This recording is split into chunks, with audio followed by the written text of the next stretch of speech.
आप लोगों से एक रिक्वेस्ट रहेगा कि आप लोग अपना जो माइक है उसको आप लोग म्यूट रखेंगे, ठीक है। और जब ज़रूरत होगी तो आप कह सकते हैं जो भी बातें आपको कहनी है, ठीक है। Okay, so today we are going to discuss about economy. It's not about economy, it's about Indian economy, कि हमको इंडियन इकोनॉमी को क्या करना है, समझना है, ठीक है। तो आपने देखा होगा कि कई लोग जो हैं वो इंडियन इकोनॉमी इकोनॉमिक्स पढ़ते हैं, कॉमर्स के स्टूडेंट हैं। कई लोग दिल्ली स्कूल ऑफ इकोनॉमिक्स या कई लंदन स्कूल ऑफ इकोनॉमिक्स में भी इकोनॉमी पढ़ते हैं। तो इम्पॉर्टेंट बात ये है कि कई लोग 3 साल इकोनॉमी पढ़ते हैं एमबीए में, कई लोग हम लोग ये समझते हैं कि जो एमबीए कर रहे हैं वो इकोनॉमी पढ़ते हैं या इकोनॉमी का क्या है उनको बहुत ज्यादा नॉलेज होगा। तो आपको एक बात याद रखनी है कि जैसे मान लेते हैं आप सिविल सर्विसेज का जब एग्जाम देंगे तो आप आईआरएस भी बन सकते हैं, ठीक है, इंडियन रेवेन्यू सर्विसेज। और जो जिसने सीए जो सीए है, सीए बना हुआ है, जो बहुत साल का एक्सपीरियंस भी है, बट उसने बहुत अच्छे से टैक्सेस को भी पढ़ा हुआ है, प्लस हो सकता है कि कोई आपको दिल्ली स्कूल ऑफ इकोनॉमिक्स से भी क्या किया हो, उसने ग्रेजुएशन किया हो। बट एक आईआरएस को जब कहीं पे क्या करना है, जिसको आप बोलते हैं छापा मारना है, तो एक बड़े इंस्टीट्यूशन में, चाहे वो जिंदल हो, रिलायंस हो या किसी भी इंस्टीट्यूशन में जब वो जाते हैं तो उनके सामने कई सारे सीए होते हैं, ठीक है। बट उसके बावजूद आपने सुना होगा कि टैक्स में इतने हजार करोड़ रुपए की चोरी पकड़ी गई। तो याद रखिएगा कि आपके अंडर में आईएएस ऑफिसर बनने के बाद कई सारे क्या होंगे, हॉस्पिटल्स होंगे, जिले के हॉस्पिटल होंगे। आप डॉक्टर के जितना इलाज करना तो नहीं जानेंगे, बट आपको ये जानना जरूरी है कि वो चोरी कहाँ पे कर सकता है, आप वो पकड़ सकते हैं या नहीं पकड़ सकते हैं। ये बहुत इंपॉर्टेंट है, ठीक है। तो हम लोग किसी भी टॉपिक को उस लेवल तक पढ़ेंगे जो हमारे इंटरेस्ट का क्या हो। इस टॉपिक को, जो इंडियन इकोनॉमी का जो टॉपिक है, ये सबसे इंपॉर्टेंट टॉपिक है, one of the most important topic. And why? Because आपको पता है जीएस के टोटल कितने पेपर हैं, 4 पेपर हैं, और हर एक पेपर 250 मार्क्स का होता है। That means total weightage is 1000 marks. अगर हम इकोनॉमी की बात करें तो 100 क्वेश्चंस आते हैं प्रीलिम्स में, और मेंस में जीएस पेपर 3 का ये क्या है, पार्ट। 100 क्वेश्चंस में भी आप देखिएगा पिछले कुछ सालों से 20 से ज्यादा सवाल आपको इकोनॉमी से देखने को मिला है। इसका मतलब ये हुआ, अगर कट ऑफ मार्क्स 98 जा रहा है और 20 क्वेश्चन इकोनॉमी के आ रहे हैं, दैट मीन्स कि around 40 marks you will get from economy. तो automatically it becomes imperative to read economy and it is very important. इसके इंपॉर्टेंस को क्या करता है, ये बताता है। दूसरी बात, जब हम जीएस पेपर 3 की बात करते हैं तो उसमें इकोनॉमी एक पार्ट है, वहां हमको इकोनॉमी पढ़ना है। मतलब प्री में भी आपको 20+ क्वेश्चन मिल रहे हैं, और मेंस में भी आपको क्या दिख रहा है, पेपर 3 में। तो पेपर 3 में आपको पता है मेंस के तीनों ही पेपर में, पेपर 1, 2, 3, फोर्थ पेपर की मैं बात नहीं करूंगा, हर पेपर में 20 क्वेश्चन आते हैं, 20 सवाल। और 20 में से लगभग लगभग 12+ question you will get from economy, sometimes 14 also, ठीक है। 12 से ज्यादा सवाल आपको इकोनॉमी से देखने को मिलेगा। तो पॉलिटी और इकोनॉमी दो ऐसे एरिया हैं जो बहुत ही इंपॉर्टेंट है, ठीक है। And third thing, it's very interesting also to know the affairs of the country, economic affairs specially. तो ये इसका वेटेज है, ये इसका सेक्शन है। इसको हम लोग 2 पार्ट में डिवाइड करेंगे। पहला पार्ट तो ये रहेगा कि जब हम इकोनॉमी पढ़ेंगे तो लगभग लगभग 30 to 35 डेज की क्लास रहेगी ये, एक पार्ट ये रहेगा। और एक पार्ट जो रहेगा वो 15 to 20 डेज की क्लास अलग रहेगी। अब इसको 2 पार्ट में क्यों डिवाइड किया गया है, इसलिए क्योंकि 30 to 35 डेज में मैं आपको बताऊंगा इंडियन इकोनॉमी के बारे में, जो उसका ट्रेडिशनल पोर्शन है, जो हाल ही में कुछ चीजें हो रही हैं, जो हाल ही में कुछ चीजें, कुछ इवेंट हुआ, कुछ घटनाएं घटी, उनके बारे में हम बात करेंगे। और दूसरा जो सेक्शन रहेगा, आपने देखा होगा कि बजट और इकोनॉमिक सर्वे के बारे में हम डिस्कस करेंगे। और क्योंकि बजट और इकोनॉमिक सर्वे जो है वो आपके मंथ ऑफ फरवरी में आता है, तो हमको उसी समय उसके बारे में क्या करेंगे, बात करेंगे। तो एक आपका प्रीलिम्स से पहले ठीक बात करेंगे, और एक आपका जो रहेगा जो अभी जो हम लोग बात करने वाले हैं, मतलब जो टोटल कोर्स है कहीं ना कहीं वो 50 डेज में क्या हो रहा है,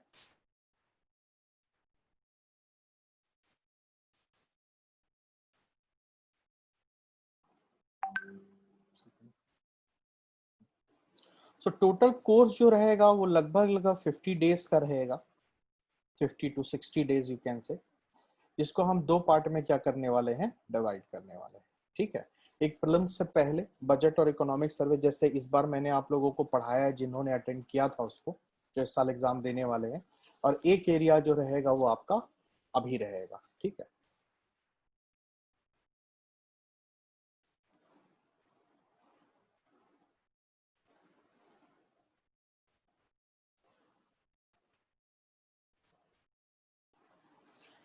तो इकोनॉमी को बात करने से पहले मैंने आपको बता दिया उसका वेटेज क्या है, उसका इंपॉर्टेंस क्या है, और किस तरीके से क्वेश्चंस क्या होते हैं, कितने क्वेश्चन प्रीलिम्स में आते हैं, कितने क्वेश्चन मेंस में आते हैं।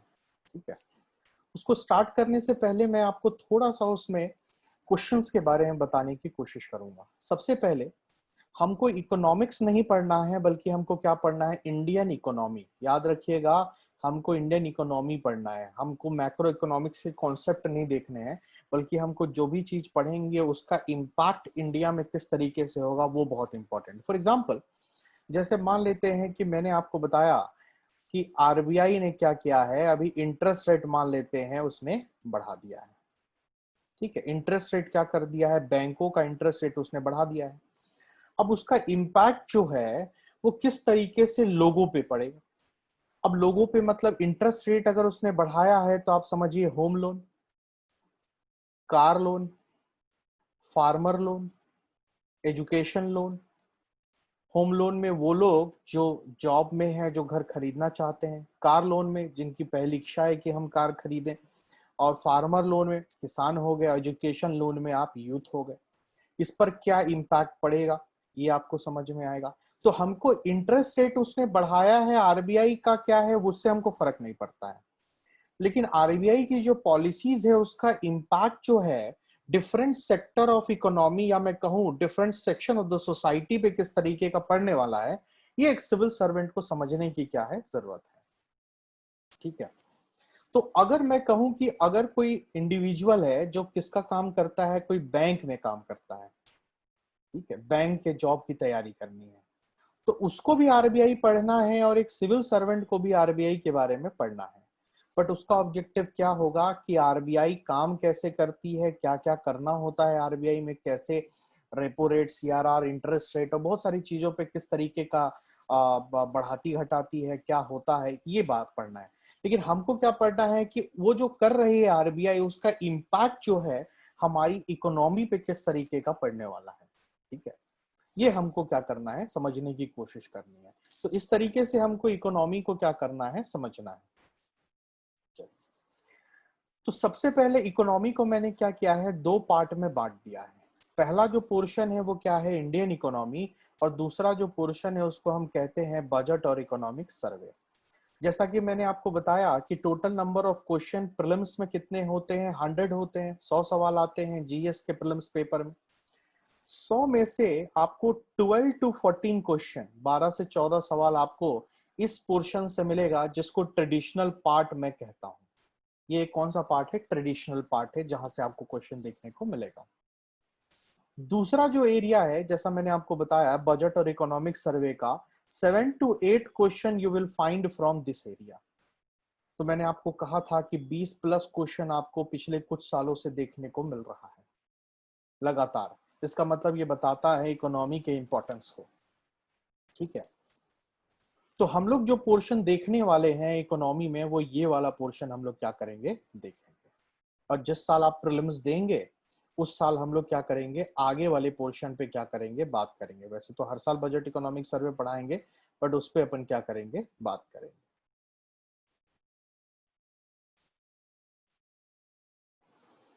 अब ये जो इंडियन इकोनॉमी है, ये जो सेक्शन है जहां से 12 to 14 क्वेश्चन आने वाले हैं, उसमें कितने वैरायटी ऑफ क्वेश्चंस होते हैं और क्या क्या चीजें हम लोगों को क्या करनी है, पढ़नी है, वो समझने की कोशिश करते हैं। सबसे पहली बात हम समझेंगे बेसिक कॉन्सेप्ट। याद रखिए, कोई भी टॉपिक में अगर आपका कॉन्सेप्ट क्लियर नहीं है तो आप कभी भी उस क्वेश्चन का आंसर नहीं दे सकते हैं। तो सबसे पहले हमको इनके कॉन्सेप्ट को समझना बहुत जरूरी है। कॉन्सेप्ट जैसे कि ग्रोथ क्या होता है, डेवलपमेंट क्या होता है, इन्वेस्टमेंट क्या होता है, पॉवर्टी क्या होता है, अनएम्प्लॉयमेंट क्या होता है। इस तरीके से और भी बहुत सारे कॉन्सेप्ट हैं। इन्फ्लेशन क्या होता है, डिफ्लेशन क्या होता है, बहुत सारे कॉन्सेप्ट्स को हम लोग क्या करेंगे, देखेंगे। दूसरी बात, दूसरी चीज जो हमको इसमें देखनी है वो देखनी है इकोनॉमिक पॉलिसी को। इकोनॉमिक पॉलिसी क्या करता है, जैसे मान लेते हैं इन्वेस्टमेंट आपने समझ लिया, लेकिन इन्वेस्टमेंट के लिए जो पॉलिसी बनाई गई है उसको इन्वेस्टमेंट पॉलिसी बोलेंगे। और पॉलिसी क्या करेगा, आपकी डायरेक्शन को क्या करेगा, बताएगा। ठीक है, आपकी डायरेक्शन को क्या करने वाला है, वो बताने वाला। फॉर एग्जाम्पल मान लेते हैं आपके देश में गरीबी है, और गरीबी को क्या करना है, बढ़ाना है या कम करना है, कम करना है, ऑब्वियस बात है। अगर कम कम करना है तो उसके लिए आप क्या करेंगे, पॉवर्टी के लिए कोई स्कीम पॉलिसी बनाएंगे। और बनाएंगे तो उसमें ये लिखा रहेगा कि 2025 तक हम अपने यहाँ की पॉवर्टी को 10% कम कर देंगे। ठीक है, तो वो डायरेक्शन बताएगा गवर्नमेंट का डायरेक्शन कि किस ओर है। और हो सकता है कि सरकार अनएम्प्लॉयमेंट रिलेटेड कोई पॉलिसी बनाए कि लोगों को स्किल डेवलप करे और बोले कि भाई आने वाले 2030 तक हमारे यहाँ पे इतने लाख स्किल्ड लेबर होंगे। तो पॉलिसी जब भी बनाई जाती है, याद रखिएगा उसमें ये देखा जाता है आज का प्रेजेंट सिनेरियो क्या है और फ्यूचर में क्या चैलेंजेस होंगे हमारे सामने। मतलब पॉलिसी जब भी आप कोई बनाते हैं, चाहे मैंने पहले भी कहा है यूपीएससी की जब आप तैयारी कर रहे हैं तो पहले आप तैयारी क्यों कर रहे हैं, आज क्या प्रेजेंट चैलेंज है आपके सामने, इस वजह से आपने इस एग्जाम को क्या किया है, चुना है। और फ्यूचर में आप अपने आप को कहाँ देखना चाहते हैं, और दोनों में क्या होना चाहिए, बैलेंस होना चाहिए, मैंने कहा था। तभी तो आज की प्रॉब्लम को आप फ्यूचर में क्या कर पाएंगे, सॉल्व कर पाएंगे। तो इकोनॉमिक पॉलिसी हो चाहे हाउसिंग पॉलिसी हो, ये बात जरूर ध्यान में रखना है कि हमको इस तरीके की पॉलिसी बनाना है कि जो प्रेजेंट चैलेंजेस हैं उसको हम कोप अप कर पाए, और फ्यूचर में जो चीज है उसको हम किस तरीके से सस्टेनेबल वे में सस्टेन कर पाएंगे, ये बहुत इंपॉर्टेंट है। जैसे मैं अक्सर कहता हूं कि मान लेते हैं आप एक आईएएस ऑफिसर हैं और आपको हाउसिंग पॉलिसी बनानी है। लोग बेघर हैं। हमारे यहाँ पे आप देखिएगा दिल्ली और मुंबई मेट्रो में चले जाएगा तो लोग सड़कों पे सो रहे हैं। तो मान लेते हैं आपको रायपुर के आप डीएम हैं और आपको एक हाउसिंग पॉलिसी बनानी है रायपुर को लेकर के।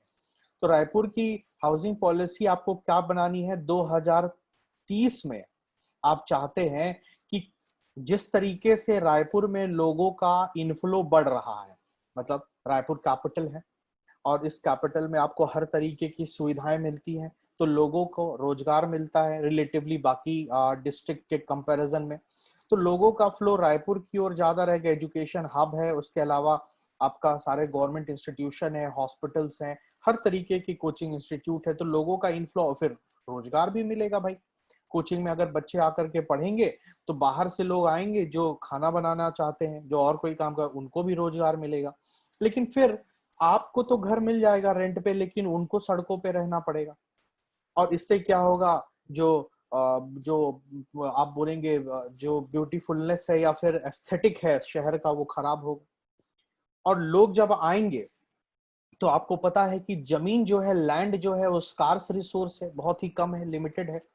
अगर जमीनें कम है और लोगों का इनफ्लो लगातार बढ़ रहा है तो ट्रैफिक की समस्या बढ़ेगी, उसके अलावा स्लम बढ़ेगा, उसके अलावा और भी प्रॉब्लम्स आपको देखने को मिलेगा। तो उन प्रॉब्लम्स को अगर आपको कोप अप करना है तो आज आपको लैंड का जो यूटिलाइजेशन है उसको इफेक्टिव वे में करना होगा। इफेक्टिव वे का मतलब क्या हुआ, ऐसा नहीं कि जमीन पे ही आप क्या करिए, एक घर बना लीजिए अपने हिसाब से और बाकी की घेरेबंदी कर दीजिए और अपने हिसाब से लोग उसका इस्तेमाल कर रहे हैं। अब ये स्कार्स रिसोर्स है तो इस तरीके से बनाया जाए कि एक जमीन है उसी पे बहुत सारे घर बना दिए जाए कि वो फ्लैट बन जाए। किसी ने सोचा होगा किसी दिन फ्लैट का कॉन्सेप्ट। तो इस तरीके से आप क्या पॉलिसी बनाएंगे कि 2030 तक जितने लोग हैं, हाउसिंग फॉर ऑल, सबको घर क्या हो जाए, मुहैया हो जाए। क्योंकि राइट टू लाइफ एक आपका क्या है, अधिकार है। तो आज प्रॉब्लम नहीं है, लेकिन 2050 में और 30 में जो प्रॉब्लम आने वाली है, उसीलिए तो आप पॉलिसी बना रहे हैं। आज की समस्या को देखते हुए आज का चैलेंज क्या है कि जो लोग सड़कों पर सो रहे हैं उनको भी घर मिल जाए, और भविष्य में जो लोग आने वाले हैं, जिस तरीके से फ्लो बढ़ रहा है, उनको भी वो चीजें मिल जाए। चाहे वो वाटर पॉलिसी क्यों ना बनाए कि भाई पानी आज आपके लिए स्कार्स रिसोर्स है, बहुत जगह पे पानी की कमी हो जाती है, और धीरे धीरे जब यहाँ पे पॉपुलेशन बढ़ेगा और पानी नहीं रहेगा तो लोग यहाँ पे रहेंगे भी नहीं। तो कैसे आप फ्यूचर के चैलेंजेस को कोप अप कर पाएंगे, ये बहुत ही क्या है, इंपॉर्टेंट है। इसलिए आप क्या करते हैं, पॉलिसी बनाते हैं, और पॉलिसी आपकी डायरेक्शन को क्या करता है, बताता है कि किस दिशा में आप काम कर रहे हैं। चाहे वो फर्टिलाइजर से रिलेटेड पॉलिसी हो, पेट्रोलियम से रिलेटेड पॉलिसी हो, एग्रीकल्चर से रिलेटेड पॉलिसी हो, या इंडस्ट्री से रिलेटेड क्या है, पॉलिसी हो। तो कोई भी कॉन्सेप्ट आप पढ़ेंगे, उस कॉन्सेप्ट के साथ आपको उससे रिलेटेड जो भी नीति होगी, पॉलिसी होगी, वो भी आपको क्या करना है, देखना है। अब पॉलिसी जब आप पढ़ेंगे, जैसे मान लेते हैं आपने क्या किया, फर्टिलाइजर पॉलिसी आपको पढ़ना है, क्या क्या पढ़ना होगा उसमें, इंपॉर्टेंट बात ये, ऐसा नहीं कि सब कुछ पढ़ना होगा इतना मोटा डॉक्यूमेंट।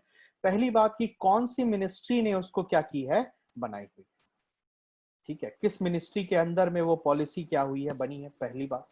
दूसरी बात, क्या उस मिनिस्ट्री ने कोई कमिटी या कमीशन बनाया है उसमें सुधार करने के लिए, फर्टिलाइजर पॉलिसी में कोई बदलाव होगा, आगे चल करके फॉरेन ट्रेड पॉलिसी में कोई बदलाव होगा, तो उसके लिए कोई कमीशन है क्या, और उस कमीशन ने क्या कोई मतलब फीचर्स कुछ बताया, रिकमेंडेशन दिया है, या उस मिनिस्ट्री की कौन कौन सी विशेषताएं हैं उनको आपको देखना है, मेन फीचर कैरेक्टरिस्टिक क्या।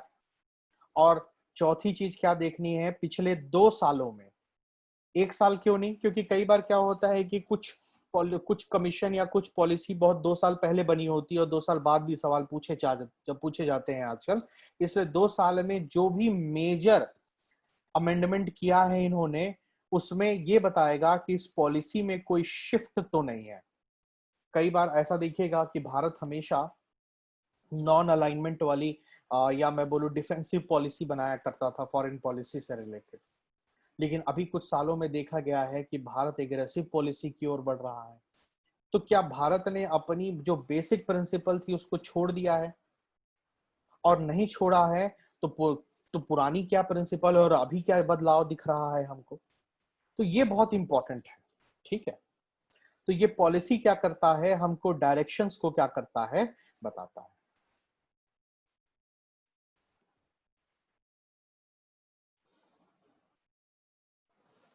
तीसरा जो सवाल पूछा जाता है इसमें, वो है स्कीम से, योजनाओं से, वेलफेयर स्कीम जो लॉन्च किए गए हैं, ठीक है।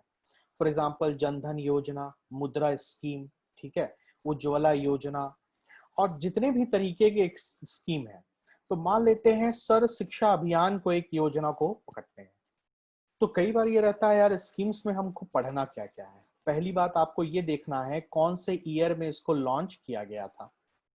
दूसरी बात, कौन सी स्कीम के अंडर में आता है, 5 ईयर प्लान ये लिखा हुआ है, बट आपको पता होना चाहिए कि हमारे यहाँ प्लानिंग कमीशन को क्या कर दिया गया है, एंड कर दिया गया है, और उसकी जगह पे नीति आयोग बन गया है, ठीक है। तो हमको इसमें क्या देखना है कि किस योजना के अंतर्गत इसको लॉन्च किया गया है। और तीसरी बात, कौन सी मिनिस्ट्री के अंडर में ये आता है, और उसमें भी सेंटर का रोल क्या है, मोदी जी का रोल क्या है, स्टेट का रोल क्या है, भूपेश बघेल का रोल क्या है, और लोकल गवर्नमेंट मतलब जो पंचायत है और म्युनिसिपैलिटी है, वो उसमें किस तरीके का रोल निभाते हैं, ठीक है,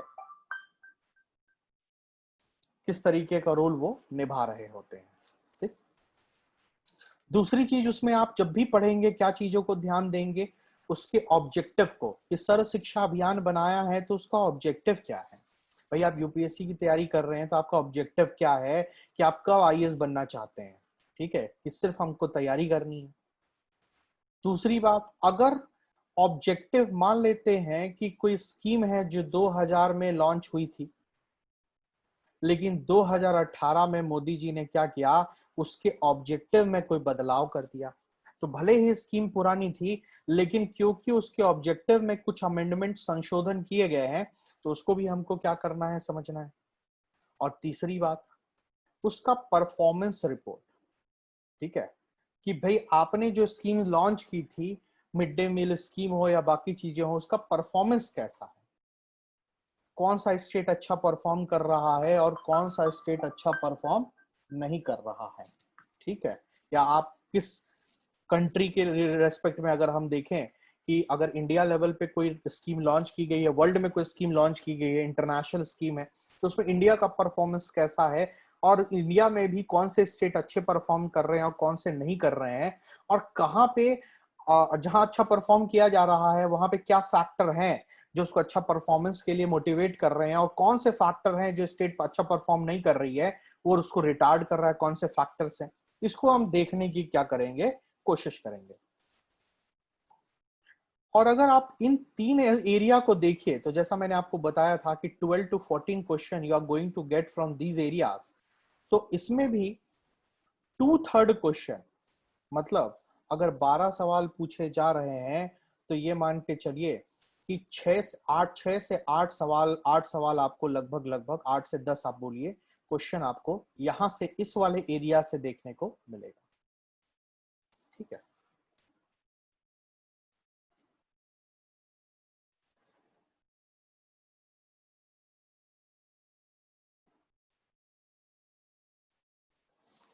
देन फोर्थ एरिया, यहां पे हम बात करेंगे इकोनॉमिक इंस्टीट्यूशंस की, ठीक है, जैसे कि RBI, reserve bank of India, SEBI आपने सुना होगा, स्टॉक मार्केट को रेगुलेट, जैसे पैसे को रेगुलेट करने के लिए रिजर्व बैंक ऑफ इंडिया है, वैसे स्टॉक मार्केट शेयर बाजार को रेगुलेट करने के लिए सेबी है, security exchange board of India. वैसे ही आपने सुना होगा मोबाइल टेलीकॉम इंडस्ट्री को रेगुलेट करने के लिए telecom regulatory authority of India है, ट्राई जिसको आप कहते हैं। इंश्योरेंस को रेगुलेट करने के लिए ईडा है, इंश्योरेंस रेगुलेटरी डेवलपमेंट अथॉरिटी बोला जाता है। और ये प्लानिंग कमीशन है जो कि अब बंद हो गया, उसकी जगह पे आप देखिए नीति आयोग है, और ये नेशनल डेवलपमेंट काउंसिल है। इस तरीके से बहुत सारी संस्थाएं हैं जो देश के अंदर हैं और कुछ संस्थाएं हैं जो देश के बाहर हैं, जैसे international monetary fund, BRICS, Brazil, Russia, India, China, South Africa, ASEAN, जो अगर आप भारत को देखिएगा तो भारत के जो ईस्ट में, ठीक है, ये ईस्ट है, ये वेस्ट है, ये नॉर्थ है और ये साउथ है, और ये वाला जो एरिया है वो भारत का साउथ ईस्ट कहलाता है, साउथ ईस्ट। तो इसको क्या बोला जाता है, यहाँ पे जितने देश हैं, इंडोनेशिया, थाईलैंड, सिंगापुर, वियतनाम, ये 10 कंट्रीज हैं, इन्होंने मिल करके एक इंस्टीट्यूशन, एक ऑर्गेनाइजेशन बनाया है जिसको आप बोलते हैं association of south east Asian nation, क्योंकि वो एशिया का पार्ट है, सारे राष्ट्र हैं साउथ ईस्ट में आते हैं और उनका एसोसिएशन है, तो association of south east Asian nation बोला जाता है। और लास्ट, यूरोपियन यूनियन। इस तरीके से ऐसा नहीं है कि आपको 100 इंस्टीट्यूशन है तो 100 आपको पढ़ना है, नहीं, आपको 10 से 15 ही पढ़ना है, लेकिन 8 तो कॉमन रहेंगे जो हर साल आपको पढ़ने हैं, जो इंपॉर्टेंट है, चाहे वो आरबीआई हो, चाहे ईडा हो या कोई और संस्था हो। लेकिन उसके अलावा जो पिछले एक साल में बहुत ज्यादा क्या हुआ है, जिसके ऊपर न्यूज चला है, उसके बारे में जरूर हमको क्या करना है, पढ़ना है, ठीक है। अब जब आरबीआई आप पढ़ेंगे तो क्या क्या चीजों को देखेंगे, पहला आप देखेंगे कि इसका हेडक्वार्टर कहाँ है, चाहे आईएमएफ देखें या ब्रिक्स देखें, उसके प्रेसिडेंट कौन है, उसका ऑब्जेक्टिव क्या है, क्यों बनाया गया है, क्या काम करती है वो, कौन सी मिनिस्ट्री के अंडर में आता है, और क्या एक साल में कोई नई पॉलिसी उन्होंने क्या की है, लॉन्च की है या बनाई है क्या, जिसकी वजह से वो क्या हुए होंगे, डिस्कशन का पार्ट बने होंगे, ठीक है। पांचवी चीज जो हम देखेंगे वो इंडेक्स के बारे में बात करें। आपने देखा होगा पिछले कुछ सालों में एक दो क्वेश्चन जरूर इंडेक्स पे पूछ दिया गया हुआ है, ठीक है, जैसे for example human development index, GDP gross domestic product, GNP gross national product, NDP national domestic product, इस तरीके से बहुत सारे इंडेक्स पे क्या किए जाते हैं, सवाल पूछे जाते हैं, ठीक है। इन्फ्लेशन, जिसको आप मुद्रास्फीति कहते हैं, जिसको आप सीपीआई, जिसको कंज्यूमर प्राइस इंडेक्स, या डब्ल्यूपीआई, जिसको आप होलसेल प्राइस इंडेक्स से क्या करते हैं, नापते हैं, ठीक है। तो इस तरीके से बहुत सारे ईज ऑफ डूइंग बिजनेस के बारे में आपने सुना होगा, करप्शन परसेप्शन इंडेक्स के बारे में आपने सुना होगा। तो जो भी एक साल में जो भी इंडेक्स से जो इंपॉर्टेंट चीजें इंडिया के कंटेक्स्ट में रिलीज होगा उसको हम लोग जरूर क्या करेंगे, देखेंगे। ठीक है, क्या क्या देखेंगे उसमें, उसके स्ट्रक्चर को समझेंगे, किस तरीके की संरचना है, उसका बेस ईयर क्या है, किस बेस ईयर से उसको नापा जाता है, और कौन सी इंस्टीट्यूशन है जो उस इंडेक्स को क्या करते हैं, पब्लिश करते हैं। ठीक है, जैसे जीडीपी को कौन करता है, सेंट्रल स्टैटिस्टिकल ऑफिस। एचडीआई को कौन करता है, यूएनडीपी। ठीक है, यूनाइटेड नेशन डेवलपमेंट प्रोग्राम। तो धीरे धीरे आपको ये चीजों के बारे में समझ में आएगा। कुछ लोग नए होंगे, कुछ लोग थोड़ा मोड़ा जानते होंगे, कुछ ज्यादा जानते होंगे। तो आप ऐसा मत समझिए आप सब जिस दिन क्लास कंप्लीट होगी आप सब उसी लेवल पे पहुंच जाएंगे। ठीक है, लेकिन कुछ आगे भी निकल सकते हैं अगर वो मेहनत ज्यादा करेंगे। और last but not the least, report. World wide मान लेते हैं कि एमनेस्टी इंटरनेशनल है, वर्ल्ड बैंक है, आईएमएफ है, उन्होंने कोई रिपोर्ट निकाला जिसमें भारत का रैंकिंग अच्छा है, क्लाइमेट चेंज का कोई रिपोर्ट है। ऐसा मत समझिए कि ये सब इकोनॉमी का पार्ट है। फॉर एग्जांपल मैं आपको बता देता हूँ, ये इंटरनेशनल ऑर्गेनाइजेशन को मैं आपको आईआर में पढ़ाऊंगा, लेकिन क्योंकि कुछ ऑर्गेनाइजेशन इकोनॉमी से रिलेटेड है, ठीक है, लेकिन वो हम आईआर में पढ़ेंगे। जैसे यहाँ प्लानिंग कमीशन एनडीसी है, कि हम लोग पॉलिटी में पढ़ेंगे या पढ़ चुके हैं, जो लोग पढ़ चुके हैं पहले। ठीक है, लेकिन इन्फ्लेशन, एचडीआई, जीडीपी ये प्योरली इकोनॉमी है, तो इसको हम इकोनॉमी में पढ़ेंगे। वर्ल्ड वाइड रिपोर्ट में कुछ आईआर में उस रिपोर्ट को देखेंगे और कुछ और जगह पे हम लोग देखेंगे। लेकिन क्योंकि आपको पता है कि यूपीएससी में कोई भी सब्जेक्ट जो है वो आइसोलेटेड नहीं है कि ये इकोनॉमी का पार्ट है, ये नहीं है। इसलिए आप देखिएगा कि मैं अगर कह रहा हूं कि इकोनॉमी में 20 क्वेश्चन लगभग आते हैं, तो जो इकोनॉमी सिर्फ पढ़ाते हैं उनसे आप पूछेगा बोलेगा 30 क्वेश्चन आते हैं। जो सिर्फ पॉलिटी पढ़ाता है उससे आप पूछेगा तो बोलेगा 25 क्वेश्चन आते हैं। क्यों? वो गलत नहीं कह रहा है। और बाकी सबसे अलग अलग जोड़िएगा तो हो सकता है 150 क्वेश्चन पहुंच जाए, जबकि यूपीएससी में 100 क्वेश्चन आते हैं। वो क्या करते हैं कि इकोनॉमी में कुछ चीजें, जैसे मान लेते हैं आईआर वाला जो टीचर है, करंट अफेयर वाला टीचर है, वो इन चीजों को क्या करेगा, उसमें पढ़ाएगा तो बोलेगा करंट अफेयर से इतने क्वेश्चन है। तो इन चीजों को वो वहां पे डील कर रहा है, गलत नहीं कर रहा है। इकोनॉमी में कोई डील कर रहा है, कोई इंटरनेशनल ऑर्गेनाइजेशन में डील कर रहा है, कोई करंट अफेयर्स में डील कर रहा है। तो हर एक जो कॉन्सेप्ट है वो कहीं ना कहीं इंटरडिसिप्लिनरी क्या है, अप्रोच है। ठीक है, तो ये 6 एरिया हैं, और इस 6 एरिया में आपको क्या पढ़ना है, कैसे पढ़ना है, कोई टॉपिक को पढ़ रहे हैं तो क्या क्या चीजें उसमें ध्यान में रखनी है, वो सारी बातें मैंने आपको यहाँ पे क्या कर दी है, क्लियर कर दी है। अगर आपके मन में कोई डाउट हो, आप कुछ पूछना चाहते हो, तो अभी आपके पास समय है, आप पूछ सकते हैं। और अगर नहीं तो मैं आगे बढ़ना चाहूंगा। आप अनम्यूट कर सकते हैं अपने आप को, और जो भी आपके मन में सवाल है वो आप पूछ सकते हैं।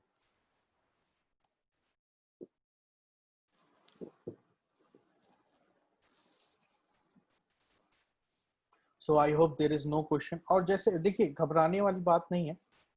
आप हो सकता है कई लोग पहली बार देख रहे होंगे, लेकिन ये सारी चीजें मेंशन कर देना इसलिए इम्पोर्टेंट है कि आपको पता रहे कि हम जो पढ़ रहे हैं वो क्या पढ़ रहे हैं और क्यों पढ़ रहे हैं, और कितना हमको क्या करना है, पढ़ना है। आरबीआई पढ़ने गए, पता चल रहा है कि 6 हफ्ते से आरबीआई पढ़ रहे हैं। अरे पूरा आरबीआई का आपको प्रेसिडेंट थोड़ी ना बनना है अभी। तो हमें क्या क्या चीजें पढ़नी है वो ध्यान दीजिए, और उसको छोड़िए, फिर और भी चीजों को हमको देखना है। ठीक है,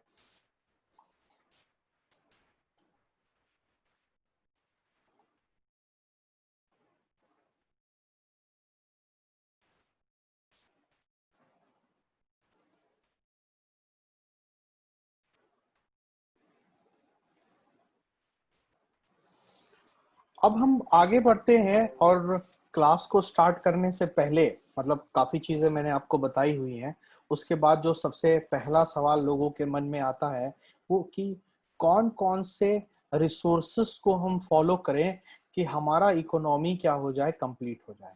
ठीक है, एक अप्रोच होता है जिसमें आपको ये लगता है कि मुझे इकोनॉमी के बारे में सब कुछ जानना है। ठीक है, तो वो अप्रोच तो ऐसा है कि आप इनडेफिनिट पढ़ते रहिए, तो भी निर्मला सीतारमन भी आप बन जाएंगे, मतलब फाइनेंस मिनिस्टर, या आरबीआई के आप प्रेसिडेंट भी बन जाएंगे, या आईएमएफ के आप प्रेसिडेंट बन जाएं, तो भी आप नहीं बता पाएंगे कि भाई अभी जो इकोनॉमी की स्थिति है वो कब सुधरेगी और कैसे हो। तो पूरी चीजें जानना तो मुश्किल है। लेकिन मैंने आपको बताया था कि कोई भी सब्जेक्ट जो है एक पर्सपेक्टिव है। हो सकता है कि निर्मला सीतारमन के कॉन्टेक्स्ट में इकोनॉमी अच्छी हो, लेकिन रघुराम राजन के कॉन्टेक्स्ट में इकोनॉमी अच्छा परफॉर्म नहीं कर रही है। तो हर किसी का एक नजरिया होता है, और लेकिन कुछ चीजें फैक्ट होती हैं कि भाई हाँ जीडीपी बढ़ रही है या कम हो रही है, वो तो फैक्ट है, उसमें तो आप कुछ डिनाई नहीं कर सकते। लेकिन क्योंकि हमको इकोनॉमी पढ़ना है, तो आईएएस की तैयारी करने के लिए या मैं कहूँ सिविल सर्विसेज एग्जामिनेशन के लिए हमको इसके अब पढ़ना है, तो उसके लिए हमको क्या क्या चीजें फॉलो करनी होगी ये हमको ध्यान में रखना है। पहली बात, आप हमेशा सिलेबस से स्टिक रहिए। ठीक है, सिलेबस से आपको स्टिक रहना है, ये जरूर रहे, ये जरूर याद रहे। दूसरा इंपॉर्टेंट बात, कौन सी बुक्स हमको क्या करनी है, फॉलो करनी है। तो अब मैं यहाँ पे आपको बताऊंगा कि जो एनसीईआरटी की क्लास 11th की बुक है, क्लास 11th एनसीईआरटी, जिसका नाम है इंडियन इकोनॉमिक डेवलपमेंट, पुरानी एनसीईआरटी है इंडियन इकोनॉमिक डेवलपमेंट, भारतीय अर्थव्यवस्था का विकास। ठीक है, अगर एनसीईआरटी नहीं है तो आप डाउनलोड कर लीजिए, उसमें आपको मिल जाएगा। तो इंडियन इकोनॉमिक डेवलपमेंट एक एनसीईआरटी सिर्फ आपको क्या करनी है, पढ़नी है। ठीक है, लेकिन अगर कोई पहले पढ़ चुका होगा और उसको लगता है कि मैं और कुछ देखना चाहता हूँ एनसीईआरटी में, तो introduction to macroeconomics, introduction to macroeconomics, एक माइक्रो आता है और एक मैक्रो आता है। तो याद रखिएगा, माइक्रो मतलब छोटा, मैक्रो मतलब बड़ा। तो मैक्रो इकोनॉमिक्स आप अगर पढ़ना चाहते हैं तो आप पढ़ सकते हैं, और नहीं भी पढ़ना चाहते हैं तो कोई बात नहीं है। तो ये क्लास 12th की एनसीईआरटी होती है, लेकिन ये जरूरी नहीं है, मैं आपको फिर कह रहा हूं। लेकिन जो लोग ज्यादा क्यूरियस हैं, ज्यादा कुछ देखना चाहते हैं, वो देख सकते हैं। ठीक है, लेकिन ये वाली एनसीईआरटी आपको जरूर पढ़नी है। ठीक, इसमें सिर्फ एक एनसीईआरटी पढ़नी है क्लास 11th की, प्लस आपको मेरे नोट्स को क्या करना है, फॉलो करना है। जिस दिन हमारी क्लास कंप्लीट होगी, जैसा हम लोगों ने हिस्ट्री में पढ़ा और क्वेश्चंस जैसे ही कंप्लीट हो गए, मैंने आपको सारे क्वेश्चंस कराए, और अगर उससे आपके क्वेश्चंस बन जा रहे हैं, इसका मतलब क्या है कि वो जो नोट्स आपने बनाया है वो सफिशिएंट है। और नहीं बन रहे हैं तो आपको और कुछ चीजों को भी क्या करना पड़ेगा, सपोर्ट लेना होगा। लेकिन फिर भी कई लोग, जैसे मैंने हिस्ट्री में आपको एक बुक बताई थी, है ना, स्पेक्ट्रम की, वैसे मैं यहाँ पे भी आपको एक बुक बताऊंगा जो आपको पढ़ना है। हिंदी मीडियम वालों के लिए लाल एंड लाल की बुक पढ़नी है, हिंदी मीडियम वाले लाल एंड लाल, या फिर रमेश सिंह की बुक पढ़ सकते हैं जो टाटा मैग्रो हिल की आती है। ठीक है, लेकिन जो इंग्लिश मीडियम वाले हैं उनके लिए क्या करनी है, दो किताबें आती है। एक है संजीव वर्मा, और दूसरी जो किताब है वो आप रमेश सिंह की टीएमएच की बुक देख सकते हैं। ठीक है, संजीव वर्मा या रमेश सिंह, दोनों में से कोई एक बुक आप प्रेफर कर सकते हैं। उसके अलावा और भी बुक आपको मिलेगी, दत्ता एंड सुंदरम मिलेगी, उमा कपिला मिलेगी, और भी बहुत तरीके की बुक आती हैं। लेकिन हमको ये देखना है कि हमारा काम किससे हो जाए। ठीक है, तो अगर आपको कॉन्सेप्ट में क्लियरिटी नहीं है, वो चाहिए, तो आप रमेश सिंह लीजिए। और आपको कॉन्सेप्ट में क्लियरिटी है तो आप संजीव वर्मा ले सकते हैं। ये थोड़ी पतली किताब आती है, ये थोड़ी मोटी किताब आती है। ठीक है, तो ये नोट्स आप क्या करेंगे, प्रेफर करेंगे जिसके लिए। लेकिन मैं आपको फिर बता रहा हूं, जैसे हमने हिस्ट्री को देखा और आपने देखा होगा, चाहे हमने इकोनॉमी पॉलिटी को देखा, उसमें आपने देखा होगा कि क्वेश्चंस आपके बन जा रहे हैं। अगर बन जा रहे हैं तो उतना सफिशिएंट होगा, but still for the language के लिए आपको उन चीजों को थोड़ा सा मटेरियल, थोड़ा सा आपको नोट्स को क्या करना होगा, देखना होगा। ठीक है,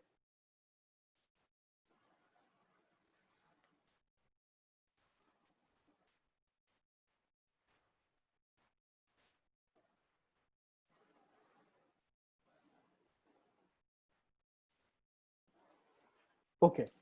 तो अब हम लोग अपने टॉपिक, हम लोगों ने रिसोर्सेस की बात कर ली, हम लोगों ने थोड़ा सा आपको, मैंने सिलेबस वाले एरिया को बताया, क्या क्या चीजें पढ़नी है, कहाँ से क्वेश्चंस आते हैं, और किसी भी टॉपिक को पढ़ना है तो क्या क्या पढ़ना है। मैं हमेशा ये बात इसलिए करता हूँ कि फॉर एग्जांपल मान लेते हैं कि आप इंडिया और पाकिस्तान के बारे में पढ़ते हैं, और इंडिया और पाकिस्तान के बारे में सब सब आप पढ़ के गए, लेकिन एग्जामिनेशन में क्वेश्चन क्या आता है, इंडिया और पाकिस्तान दोनों के जो रिलेशन है कहाँ कहाँ पे वो दोस्ती वाले रिलेशन है, कहाँ कहाँ पे मैत्री संबंध है, या कहाँ कहाँ पे कौन कौन से एरिया में कोऑर्डिनेट करते हैं, वो कोऑपरेट करते हैं।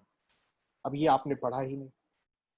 इसका मतलब ये हुआ कि आप टॉपिक पढ़ के जा रहे हैं बट उस क्वेश्चन का आंसर नहीं दे पाएंगे until unless you read it up to that extent जहां से क्वेश्चन की पॉसिबिलिटी होगी। ठीक है, क्योंकि जो एग्जामिनेशन में पेपर सेट कर रहा है उसको पता है कि आप क्या पढ़ के जाने वाले हैं, और वही क्वेश्चन पूछ देगा तो whole purpose of taking the examination gets defeated. तो इसलिए हम क्या करते हैं, वो क्या करते हैं कि क्वेश्चंस वो पूछे जाते हैं जो बच्चा जनरली नहीं पढ़ रहा होता है। ठीक है, तो इस वजह से मैंने हर एक जो चीजें बताई आपको और कहां से क्वेश्चन कितने आते हैं उसके बारे में थोड़ा सा जिक्र किया। ठीक है, अब हम लोग आगे बढ़ते हैं और बात करते हैं इंडियन इकोनॉमी की। और जब हम इंडियन इकोनॉमी की बात करते हैं, ये आपको मिल जाएगा, इसके लिए आपको चिंता करने की जरूरत नहीं है, ये मैं आपको भेज दूंगा जो भी चीजें हैं। बट हाँ, मैं जो लिख रहा होता हूँ वो जरूर आपको, आप हमेशा अपने पास एक कॉपी और पेन रखे रहेंगे। जो मैं लिख रहा हूँ एक्स्ट्रा कोई चीज बात है तो आप उसको नोट करते चले जाएंगे। अदरवाइज जो पीडीएफ में रहेगा वो आपको डेफिनेटली क्या हो जाएगा, मिल जाएगा। ठीक है, सबसे पहले हम लोग समझते हैं कि इकोनॉमी होता क्या है। What do you understand by economy. ठीक है, तो डेफिनेशन किसी का, कोई भी चीज जब आप पढ़ते हैं तो उसके दो तरीके के डेफिनेशन आपको देखने को मिलेगा। पहला एक डेफिनेशन होता है जिसको आप थ्योरी में कहते हैं, थ्योरेटिकल, और एक डेफिनेशन होता है जिसको आप प्रैक्टिस में बेसिकली देखते हैं। ठीक है, जैसे मान लेते हैं कि करप्शन का एक डेफिनेशन होगा या फिर ऑनेस्टी का एक डेफिनेशन होगा, लेकिन प्रैक्टिस में उसको जब आप देख रहे होंगे तो भारत में करप्शन अलग होगा और अमेरिका में करप्शन अलग होगा। लेकिन थ्योरी में तो दोनों एक ही टाइप की चीजें होंगी। जैसे भारत का करप्शन जो है वो यहाँ के कॉमन पीपल को क्या करता है, अफेक्ट करता है, जबकि अमेरिका का जो करप्शन है वो एक्चुअल में टैक्स इवेजन और बाकी काम करते हैं जो कहीं ना कहीं कॉमन पीपल को रिलेटिवली कम अफेक्ट करता है। फॉर एग्जाम्पल ऐसे समझिए कि यहाँ पे फूड कॉर्पोरेशन ऑफ इंडिया में आप चले गए और फूड कॉर्पोरेशन ऑफ इंडिया में आप क्या कर रहे हैं, करप्ट एक्टिविटीज कर रहे हैं, और वो जो है वो आम आदमियों के लिए है, वो प्रोग्राम पॉलिसीज स्कीम्स आम जनता के लिए है, तो डायरेक्टली वो किसको अफेक्ट कर रहा है, आम जनता को कर रहा है। ठीक है, जबकि अमेरिका में आप देखिएगा या डेवलप कंट्रीज में आप देखिएगा कि इस तरीके की चीजें दिखाई नहीं देती हैं। उसी तरीके से हर चीज का एक डेफिनेशन होता है, तो पहले हम लोग फंक्शनल डेफिनेशन, काम कैसे करता है, उसको देखेंगे। मैं आपको ये विश्वास दिलाता हूं, मुझे आप 4 से 5 दिन का समय दीजिए, मैं क्या बताना चाह रहा हूं वो आपको 4-5 दिन के बाद समझ में आएगा। ठीक है, थोड़ा सा आप धैर्य बनाए रखें जैसा बाकी सब्जेक्ट पे बनाए रखे हुए थे। ठीक है, दो, इकोनॉमी होता क्या है। इकोनॉमी एक डायनामिक सिस्टम है। डायनामिक सिस्टम का मतलब क्या हुआ, एक ऐसी व्यवस्था है जहां पे चीजों में बदलाव जो है वो बहुत ज्यादा है, डायनेमिक है, स्टैटिक नहीं है। ठीक है, जो क्या करता है, लोगों को material means of livelihood, material का मतलब क्या हुआ, सामान, है ना, जूता कपड़ा रोटी कपड़ा मकान, मटेरियल मींस ऑफ लाइवलीहुड, जीने के लिए आपको ये सारी चीजें चाहिए, मटेरियल चाहिए।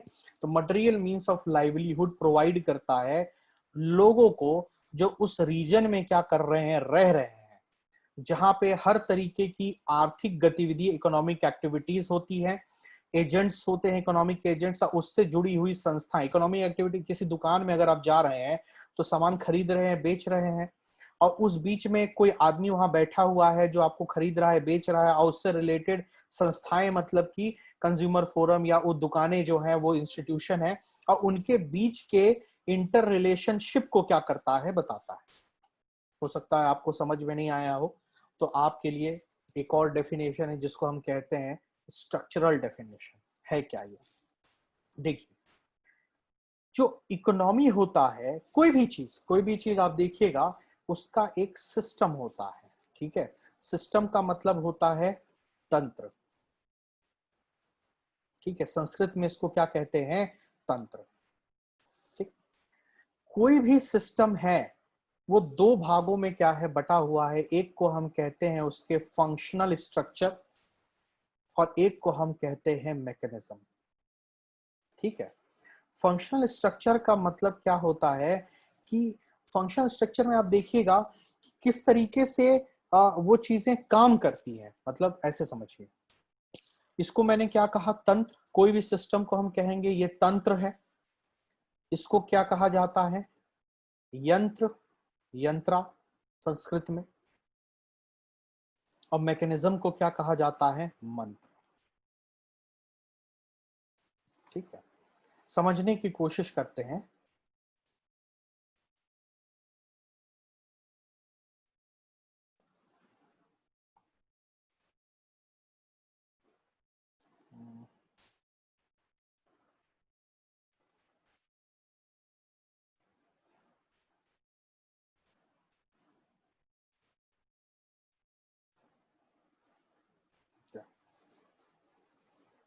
तो जैसा कि मैंने कहा कि कोई भी चीज का एक सिस्टम होता है, चाहे इकोनॉमिक सिस्टम हो या आपके घर का सिस्टम हो या मेरी कोचिंग है उसका एक सिस्टम है, तो उसको एक सिस्टम होता है जिससे वो चलता है।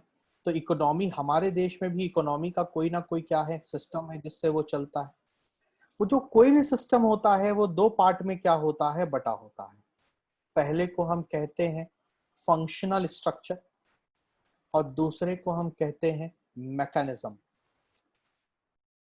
क्या कहते हैं, फंक्शनल स्ट्रक्चर, और दूसरे को हम क्या कहते हैं, मैकेनिज्म। ठीक है,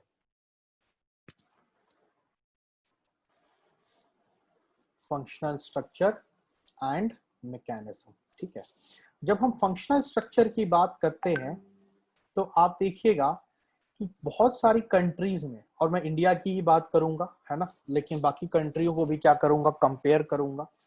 उसमें भी जो काम होता है उसको दो पार्ट में डिवाइड कर दिया गया है। एक को हम कहते हैं बेसिक, या हम कहते हैं उसको फंडामेंटल, बेसिक या फंडामेंटल। और एक को हम कहते हैं सप्लीमेंट्री, सप्लीमेंट्री। ठीक है, जैसे ऐसे समझिए, जब आप लोग, ज्यादातर लोग इंजीनियर हैं, जब इंजीनियरिंग की बात करते हैं तो एक कोर ब्रांच होता है और एक जो है बाकी ब्रांच होते हैं। तो कोर में जैसे इलेक्ट्रिकल हो गया, सिविल हो गया, मैकेनिकल हो गया, केमिकल हो गया, ये सब कोर ब्रांच है। कोर क्यों बोला जाता है कि कोई भी चीजें इसी के ऊपर बेस्ड, कंप्यूटर साइंस की जरूरत नहीं है, ठीक है, वो जरूरी नहीं है, लेकिन हाँ, एक टाइम के बाद जब चीजों को आपको एक्सपोनेंशियल ग्रोथ चाहिए तो आपको कंप्यूटर साइंस और बाकी ब्रांचों की क्या होती, जरूरत होती। तो वैसे इंडस्ट्री या कोई भी चीज होती है तो वहां एक बेसिक चीजें होती हैं जो बहुत जरूरत है, जो फंडामेंटल किसी इकोनॉमी के लिए इंपॉर्टेंट होती है। और दूसरा चीज क्या होता है, सप्लीमेंट्री, मतलब उसके बाद अगर जरूरत पड़े तो वो करा जा सकता है। ठीक है, फॉर एग्जाम्पल रेलवे जरूरी है, बेसिक है, फंडामेंटल है। न्यूक्लियर एनर्जी बेसिक है, फंडामेंटल है। लेकिन मॉल्स, ठीक है, उसके अलावा इंटरटेनमेंट इंडस्ट्री, ये जरूरी नहीं है, इसके बिना भी आप क्या कर सकते हैं, रह सकते हैं। ठीक है, बेसिक और फंडामेंटल की भी अगर मैं बात करूं तो इसको भी आप दो पार्ट में क्या कर सकते हैं, डिवाइड कर सकते हैं। एक को आप कहेंगे क्या, स्ट्रैटेजिक, और एक को कहेंगे आप नॉन स्ट्रैटेजिक। आपने देखा होगा कि भारत में क्या किया गया है, जो बेसिक एरिया है उसको दो पार्ट में डिवाइड किया गया है। एक को आप कहते हैं स्ट्रैटेजिक एरिया, जैसे एयरक्राफ्ट हो गया, है ना। हालांकि उसमें प्राइवेट प्लेयर अलाउड है, लेकिन मैं आपको एक बात बता रहा हूँ कि जैसे मैंने अभी थोड़ी देर पहले रेलवेज की बात की, उससे पहले मैंने आपसे न्यूक्लियर वेपन की बात की, आर्म्स एम्यूनिशन की अगर हम लोग बात करें, तो इन सब जगहों पे जो स्ट्रैटेजिक इश्यूज हैं, जो हमारा कोर इशू है, जो बहुत ज्यादा रणनीतिक दृष्टिकोण से बहुत इंपॉर्टेंट है, वहां पे सिर्फ और सिर्फ पब्लिक सेक्टर यूनिट, मतलब गवर्नमेंट कंपनीज क्या है, अलाउड होंगी। और जो नॉन स्ट्रेटेजिक एरिया होगा, जैसे सीमेंट हो गया, उसके अलावा और भी तरीके का एरिया हो गया, है ना, फॉर एग्जांपल स्टील हो गया, ये भी बेसिक है, इंपॉर्टेंट है, जरूरी है किसी भी देश की इकोनॉमी को बढ़ने के लिए, लेकिन उसको सरकार नहीं बल्कि कौन बनाएगा, प्राइवेट सेक्टर। और सप्लीमेंट्री का मतलब क्या होगा, वही जितने भी मॉल्स हो गए, बाकी चीजें हो गई, है ना, एंटरटेनमेंट इंडस्ट्री हो गया, और भी वाटर पार्क और जिस तरीके का है, वो सप्लीमेंट्री एरिया में आएगा। मतलब इसके बाद बाकी चीजों की क्या हो रही है, जरूरत पड़ रही है। ठीक है। तो लेकिन अगर मैं इसको इसको ऐसा क्यों बनाया मैंने, अगर मैं अमेरिका चला जाऊं और अमेरिका में इन चीजों को पढ़ाऊं तो मैं ये क्लासिफिकेशन करूंगा ही नहीं। ठीक, वहां पे हर एक चीज क्या है, ये सारी चीजों को हटा दीजिए और सिर्फ मैं क्या लिखूंगा, प्राइवेट सेक्टर। क्योंकि वहां हर जगह प्राइवेट सेक्टर, यहां तक कि हथियार भी क्या करती है, प्राइवेट कंपनी बेचती है। जो आप एयरक्राफ्ट खरीदते हैं उसको बोइंग बेचती है। ठीक है, तो सारे जगह प्राइवेट कंपनीज क्या है, इन्वॉल्व है। लेकिन भारत की अगर हम स्ट्रक्चर को देखें, फंक्शनल स्ट्रक्चर, किस तरीके से हमारी इकोनॉमी काम करती है, तो फंडामेंटल इश्यूज में, बेसिक इश्यूज में आप देखिएगा कि स्ट्रेटेजिक एरिया में पब्लिक सेक्टर यूनिट, ओएनजीसी विदेश लिमिटेड है ना, एचपी, बीपी, इस तरीके की कंपनीज क्या कर रही हैं, काम कर रही हैं। और नॉन स्ट्रेटेजिक एरिया में हमने प्राइवेट सेक्टर को अलाउ किया गया है। और सप्लीमेंट्री एरिया में तो प्राइवेट सेक्टर बिल्कुल, सप्लीमेंट्री मतलब कोचिंग इंस्टीट्यूट, कि कोचिंग कराना जरूरी नहीं है। ठीक है, मतलब ऐसा नहीं कि देश नहीं चलेगा, कोचिंग नहीं चलेगी, तो ऐसा कोई बात ही नहीं। ये सप्लीमेंट्री है कि एड ऑन है, वैल्यू ऐड कर रहे हैं हम चीजों को लेकर के। ठीक है, अब मैकेनिज्म, ये सारी चीजें तो हैं, बट ये काम कैसे करेंगी, हाउ इट विल फंक्शन। तो मैकेनिज्म में 3 तरीके के मैकेनिज्म होते हैं। एक को आप कहते हैं मार्केट प्राइस मैकेनिज्म। क्या कहते हैं, मार्केट प्राइस मैकेनिज्म। दूसरे को आप कहते हैं administered price mechanism, administered price mechanism. और तीसरे को कहते हैं mixed price mechanism, mixed price mechanism. आपने सुना होगा कई लोगों से कि कई कहते हैं मार्केट इकोनॉमी है, कई कहते हैं कि गवर्नमेंट का कंट्रोल है, कई कहते हैं कि मिक्स्ड इकोनॉमी चल रहा है। तो मार्केट प्राइस मैकेनिज्म मतलब उन जगहों पे जहां पे मार्केट हर चीज को तय करती है। एडमिनिस्टर मतलब कि हर जगह सरकार का क्या है, गवर्नमेंट का इंटरवेंशन है, गवर्नमेंट कंट्रोल है। और मिक्स्ड मतलब कुछ जगहों पे सरकार का कंट्रोल है और कुछ जगहों पे प्राइवेट सेक्टर को क्या किया गया है, अलाउ किया गया है। ठीक है, एक एक करके इस टर्म को क्या करेंगे, समझने की कोशिश करेंगे।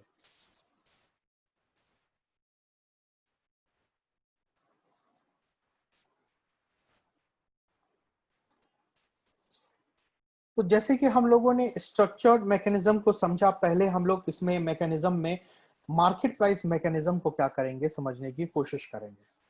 जब हम मार्केट प्राइस मैकेनिज्म की बात करते हैं तो जो मार्केट प्राइस मैकेनिज्म का मतलब क्या हुआ कि जो मेथड ऑफ डिसीजन मेकिंग है वो बेस्ड है free bargaining between buyers and sellers. इसका क्या मतलब हुआ, इसका मतलब ये हुआ कि मान लेते हैं कि आप एक शॉप में गए तो यहाँ पे एक बायर है और एक कौन है, सेलर है। ठीक है, अगर बायर और सेलर क्या कर रहे हैं, ये शॉप अगर कोई सामान को, गुड्स को क्या कर रहा है, सर्विसेज को बेच रहा है, तो बायर बोल सकता है कि कुछ कम करो, और ये जो सेलर है उसको कम कर सकता है या नहीं कर सकता है। मतलब फ्री बार्गेनिंग है। यहाँ पे किसी भी तरीके का कंट्रोल, जैसे फॉर एग्जांपल आप रेलवे स्टेशन में चले जाइए टिकट कटाने के लिए, तो आप नहीं बोल सकते कि यार थोड़ा सा रेट कम कर देते, हम लोग 2 लोग एक्स्ट्रा चले जाते, क्योंकि आपको पता है कि वहां ऐसा कुछ नहीं होगा। लेकिन ऐसी जगह जहां पे आप फ्री में बार्गेन कर सकते हैं, कोई इंटरवेंशन नहीं है सरकार का, तो हम कहेंगे कि वहां पे किस तरीके का व्यवस्था है, मैकेनिज्म काम करता है, market price mechanism. For example share बाजार, स्टॉक मार्केट में आपने सुना होगा, शेयर बाजार में, शेयर मार्केट में जो शेयर्स होते हैं उसमें कोई खरीदता है, कोई बायर है उसको खरीदता है, और कोई होता है जिसके पास शेयर होंगे वो क्या करेगा, बेचेगा। तो क्या उसका प्राइस, उसका जो रेट है, उसका जो प्राइस होता है उसको कौन तय करता है, उसका प्राइस तय करता है मार्केट। और किस बेसिस पे, कितने लोग बेचना चाहते हैं और कितने लोग खरीदना चाहते हैं, उसके हिसाब से उसका क्या होता है, दाम तय होता है। मतलब मैं कह सकता हूं कि अगर डिमांड ज्यादा है और कोई चीज की सप्लाई कम है तो उसकी प्राइस क्या हो जाएगी, बढ़ जाएगी। लेकिन अगर किसी चीज का सप्लाई ज्यादा है और डिमांड कम है तो उसकी प्राइस क्या हो जाएगी, कम हो जाएगी। आपने देखा होगा अभी 2 दिन पहले जब लॉकडाउन हो रहा था तो चीजों के दाम क्या हो गए थे, बढ़ गए थे। क्यों? क्योंकि लोगों को लग गया अभी 1 हफ्ते कुछ नहीं मिलेगा, तो डिमांड ज्यादा हो गई, सप्लाई कम, इसलिए प्राइसेस क्या हो गए, बढ़ गए। और क्योंकि ये फ्री मार्केट है, यहाँ पे कोई तय नहीं कर रहा है पैसे को, ये मार्केट कैसा है, फ्री मार्केट है। लेकिन अगर हम ये कहें कि अचानक से किसी चीज का सप्लाई बहुत ज्यादा हो गया है या फिर डिमांड उतनी ज्यादा नहीं है, तो उसके दाम क्या हो जाएंगे, कम हो जाएंगे। जैसे घरों के दाम देख लीजिए आप, बाकी बाकी चीजों के दाम देख लीजिए, कार के दाम देख लीजिए, उसमें आपको बहुत सारे डिस्काउंट्स ऑफर आपको मिल रहे होंगे। ठीक है, वैसे ही क्या होता है जब आप करेंसी मार्केट में जाते हैं, करेंसी मार्केट में क्या होता है कि आपको पता होना चाहिए कि वर्ल्ड की जो मेजर करेंसी है जिनका नाम क्या है, डॉलर, यूरो, येन और पाउंड स्टर्लिंग, ये मेन करेंसी है। हालांकि युआन और रेनमीबी, युआन को भी जोड़ लिया गया है, लेकिन अभी हम इन 4 करेंसी की बात करेंगे, डॉलर, यूरो, येन और पाउंड स्टर्लिंग। ठीक है, डॉलर अमेरिका की करेंसी है, यूरो यूरोप की करेंसी है, आपको येन जो है जापान की करेंसी है, पाउंड स्टर्लिंग कहाँ की है, इंग्लैंड की, यूके की क्या है, करेंसी है। अब इनकी क्या होती है, ट्रेडिंग होती है कि भाई डॉलर आज ज्यादा डिमांड में है, यूरो ज्यादा डिमांड में है, या लोग डॉलर को क्या कर रहे हैं, बेच रहे हैं। जैसे शेयर बाजार में हो रहा है वैसे यहाँ पे भी होता है करेंसी का। और फाइनली शाम को तय होता है कि $1 बराबर कितना रुपए होगा। तो आप देखिएगा रोज डॉलर का वैल्यू क्या होता है, वेरी कर रहा होता है। जब आप फॉरेन घूमने जाते हैं तो आज $1 बराबर हो सकता है 70 रुपए हो, और कल जब आप वापस आ रहे हैं 10 दिन के बाद तो $1 बराबर 80 रुपए हो जाए, तो आपको फायदा हो जाएगा, क्योंकि आपने 70 देकर के $1 लिया था। अब आपको वो $1 जब आप वापस करेंगे, उसको जितना पैसा बचा के लाए हुए हैं, तो आपको 80 रुपए के हिसाब से पैसा वापस कर रहा होगा। ठीक है, तो क्यों ऐसा होता है, क्योंकि that is free bargaining between buyers and seller. रुपए की ट्रेडिंग नहीं होती, रुपए क्योंकि वर्ल्ड में एक्सेप्टेड करेंसी नहीं है, सिर्फ इंडिया में उसको क्या किया जाता है, एक्सेप्ट किया जाता है। करेंसी की वैल्यू फॉरेन करेंसी जो एक्सेप्टेबल करेंसी होती है उसके बेसिस पे क्या किया जाता है, तय किया जाता है। बाकी इन चीजों के बारे में बात करेंगे, लेकिन मैंने एक दुकान की बात की, मैंने शेयर बाजार की बात की, फिर मैं करेंसी की बात की, और मैं आपको समझाने की कोशिश किया कि यहाँ पे किसी भी तरीके का इंटरवेंशन नहीं है। ठीक है, लेकिन फॉर एग्जांपल मान लेते हैं कि आपको किसी लिकर शॉप का क्या करना है, वो लेना है, काम लेना है, तो उसके लिए आपको गवर्नमेंट का अप्रूवल लगेगा। इसका मतलब क्या है, फ्री नहीं है, free bargaining between buyers and sellers नहीं है। ठीक है, इंटरवेंशन है लोगों का। तो उसी तरीके से मैं ये कह रहा हूं कि मार्केट प्राइस मैकेनिज्म का मतलब ये होता है कि जहां पे डिसीजन लेने का जो तरीका होता है, it is based on free bargaining between buyers and seller of various kinds of goods and, जो भी आप बेच रहे हैं उसके हिसाब से आप क्या कर सकते हैं, बढ़ा घटा सकते हैं। ठीक है, और याद रखिएगा कई लोग बोलते हैं कि मार्केट क्या होता है, दिख नहीं रहा है, या क्या बातें हैं। मैं आपको बता देता हूं, जहां पे बायर मिलेंगे बन जाएगा। अगर आप पैसे इन्वॉल्व तो उसको हम फाइनेंशियल मार्केट कहेंगे, और सब्जी का कर रहे हैं तो उसको हम क्या कहेंगे, सब्जी मार्केट।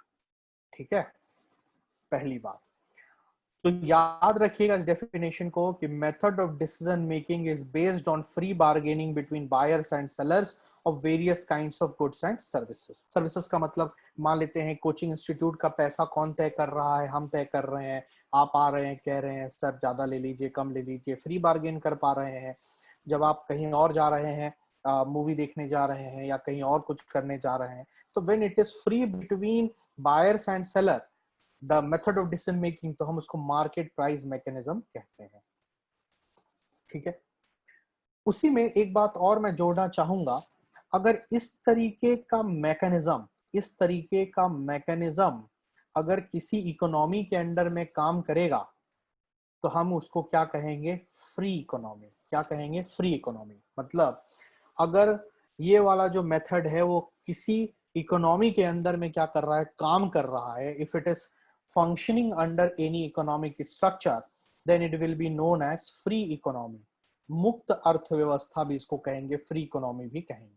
ठीक है, तीसरी बात, वो जो सरकार पॉलिसी बनाएगी, मतलब इस तरीके free economy, market price mechanism, वहां की जो सरकार जो पॉलिसी बनाएगी, ठीक है, जिस भी तरीके की पॉलिसी सरकार बनाएगी उसको हम कहेंगे क्या, laces fair policy, LAISSEZFAIRE, laces fair policy. क्या बोला जाता है, मतलब ये इकोनॉमी के टर्म है, मतलब ये समझ लीजिए कि आप free bargaining between buyers and seller, free economy का एक नाम जो नीति होगी उसको लेसेस फेयर पॉलिसी कहा जाएगा। फेयर का स्पेलिंग है FAIRE, fair, laces fair policy. मतलब वहां की जो सरकार है जो मार्केट प्राइस मैकेनिज्म को फॉलो करती है और वो जो नीति बनाएगी उससे रिलेटेड, उसको बोला जाता है लेसेस फेयर पॉलिसी। ठीक है। उसके अलावा उस तरीके के देश जहां पे मार्केट प्राइस मैकेनिज्म को फॉलो किया जाता है, या जिसको हमने फ्री इकोनॉमी कहा, उनको फर्स्ट वर्ल्ड कंट्री भी कहा जाता है। ठीक है, क्या कहा जाता है, फर्स्ट वर्ल्ड, फर्स्ट वर्ल्ड।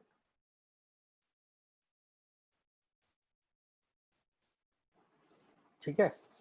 और जो आइडियोलॉजी वो फॉलो करते हैं, जो विचारधारा वो फॉलो करते हैं, उस आइडियोलॉजी को हम क्या कहते हैं, कैपिटलिज्म। ठीक है। तो मैं समझता हूं आपको याद रहेगा या याद रहना चाहिए। Just a second.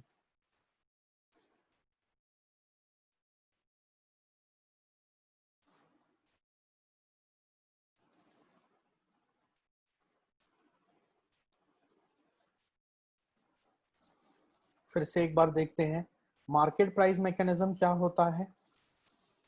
Method of decision making is based on free bargaining between buyers and sellers.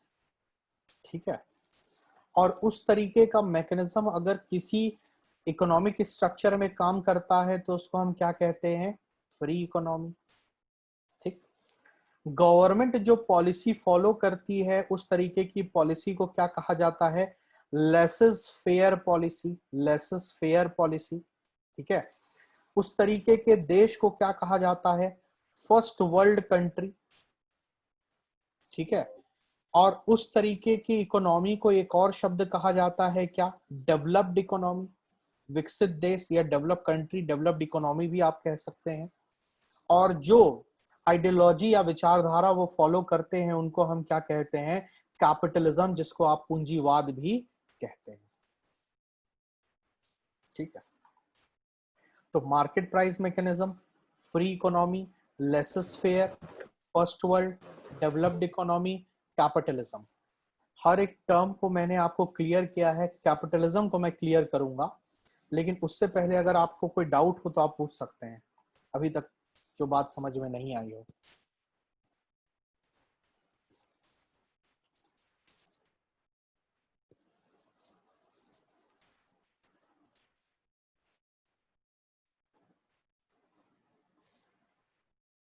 ठीक है। थोड़ा सा मैं सर कैपिट हाँ बताइए। अ, सर आपने बोला था कि बाहर की फॉरेन कंट्रीज में सारे प्राइवेट प्लेयर्स ही हैं, मतलब सारी ये जगह प्राइवेट का ही है और हमारे यहाँ गवर्नमेंट है नहीं, कुछ मैं ऐसा जगहों पे नहीं, तो। मैंने ऐसा नहीं कहा था, मैंने ये कहा था कि अमेरिका की बात की थी, और अमेरिका में मैंने कहा था कि सारे प्राइवेट प्लेयर ही इन्वॉल्व हैं हर चीज में। ठीक है।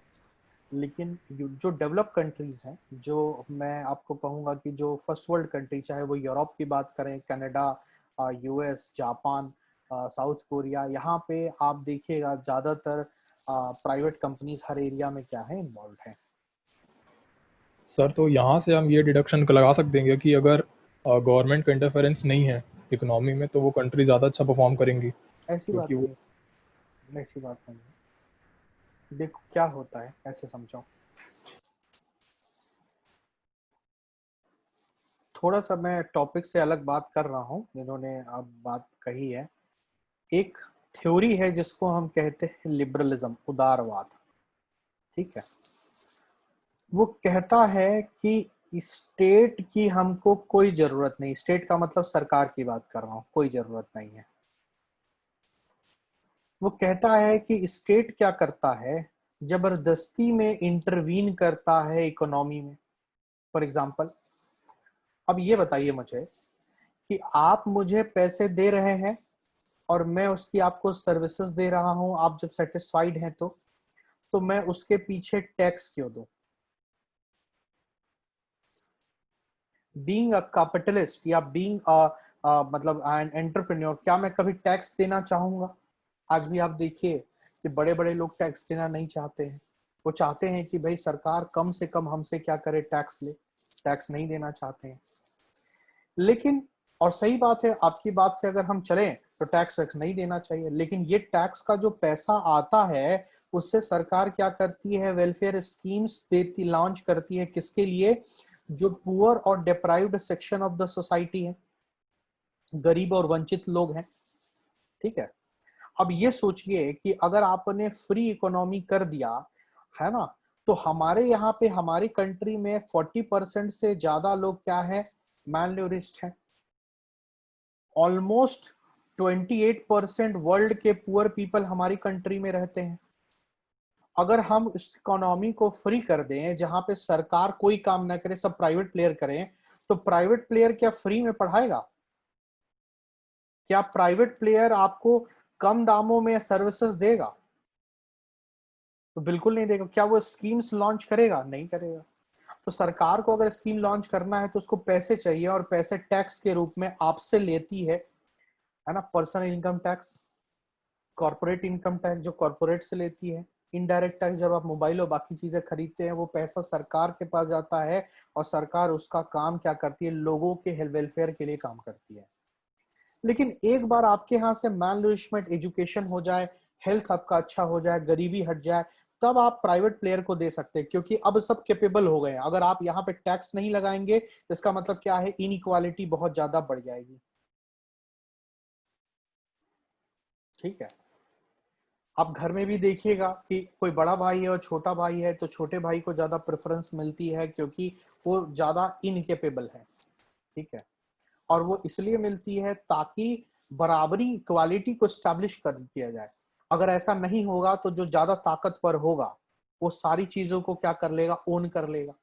इसकी वजह से क्या होगा, इकोनॉमिक डिस्पैरिटी या इनइक्वालिटी क्या हो जाएगी, बढ़ जाएगी। लेकिन अमेरिका में अगर आप देखिएगा, तो अगर वहां पे अमेजोन है तो दूसरी तरफ वॉलमार्ट भी है, और वो है तीसरी तरफ फ्लिपकार्ट भी है। और फ्लिपकार्ट को भी अगर टिके रहना है तो उसको मिंत्रा और जबोंग और बाकी चीजों को क्या करना, कैप्चर करना होगा, तब जाकर के वो अमेजोन से लड़ पाएगी। लेकिन एक छोटी संस्था क्या उससे लड़ पाएगी? बिल्कुल नहीं लड़ पाएगी। इस वजह से यहाँ पे गवर्नमेंट का इंटरवेंशन जरूरी है। गवर्नमेंट ये कहे कि इस एरिया में आप ये काम नहीं कर सकते, तभी तो माइक्रो, स्मॉल और मीडियम इंटरप्राइज, जिसको आप कहते हैं लघु उद्योग। अब ये सोचिए कि मैं अगर मोमबत्ती का प्लांट लगाया हुआ हूं, और मैं उसमें 50 लोगों को रोजगार दिया हूं, और रिलायंस वाला आ जाए और बोले कि मैं मोमबत्ती बनाऊंगा, तो पैसे भी कम में बनाएगा। ठीक है, कम पैसे में बनाएगा और उसको कम पैसे में बेच पाएगा, उसके पास पैसे भी ज्यादा है, सब कुछ ज्यादा है, और मैं एक लेवल तक ही काम कर सकता हूँ। तो इसका मतलब ये हुआ कि रिलायंस के इंटर होते ही मैं वहां से वाइप आउट हो जाऊंगा। तो गवर्नमेंट को क्या करना चाहिए, वहां इंटरवीन करना चाहिए और बोलना चाहिए कि नहीं, इस एरिया में तुम काम, बड़े कॉर्पोरेट काम नहीं करेंगे, यहाँ माइक्रो, स्मॉल और मीडियम इंटरप्राइज काम करेगा। खासकर तब जब यहाँ पे बहुत ज्यादा अनएजुकेटेड लोग हैं, प्लस सेमी स्किल्ड या अनस्किल्ड लेबर है, और वो कोई काम कर ही नहीं सकते हैं, और नहीं कर सकते हैं तो उनको रोजगार देने का काम ये जो माइक्रो, स्मॉल, मीडियम इंटरप्राइज है वो ज्यादा करती है। तो ये इसका बने रहना क्या है, बहुत जरूरी है। ठीक है। लेकिन एक बार जब मैं इतना बड़ा हो जाऊं कि मैं किसी से compete कर सकता हूं, तो फिर रिलायंस को आने, अगर मैं अमेजोन बन जाता हूं कल के डेट में, तो रिलायंस से compete करने को रेडी हूं, तो फिर गवर्नमेंट के इंटरवेंशन की जरूरत ही नहीं है। अभी इंटरवेंशन क्यों चाहिए? ताकि हम इक्वालिटी को क्या करें, स्टैब्लिश करें।